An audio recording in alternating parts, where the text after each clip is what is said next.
ជើងទំនឹងទិញពាក់កៅអៅថ្មីមួយខែមានម្ដងពុទ្ធលុយគេទំសងតអាម៉ាផ្លោលបងចេញទៅវាយស្អីហា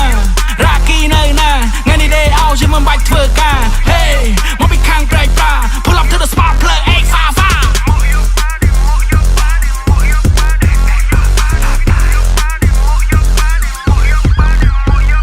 5ចាំរាប់ខែក៏ប៉ុន្តែអត់សង្សារចង់ទៅណាមកសបាយនៅអ្នកខ្លះគិតទៅវាខ្មាញខ្ញុំស្វឹងទៅព្រឹកទិញប៊ីយ៉ែយកមកផឹកនៅកន្លែងលេងបាសទៅម៉ូតូមិនតែមួយក៏មិនព្រួយដែរមានទៅលុយពេញកប៉ៅខ្ញុំជាថៅកែឲ្យទៅដល់ចុងខែនឹងទៅចាយមិនទឹកអប់ឲ្យក៏អូ baby បាញ់ស្លាយលុយមកល្មមឲ្យម៉ូតូទៅមួយគ្រឿងមានមួយជើងទៅនឹងទិញពាក់កៅអៅថ្មីមួយខែមានម្ដងពុទ្ធលុយគេទំសងតអាម៉ាផ្លោលបងចេញទៅវាយស្អីចំហើយឯណាឯងចេញពីព្រៃប្រាមកដែរហយញ៉ាំផយបាត់ហ្នឹង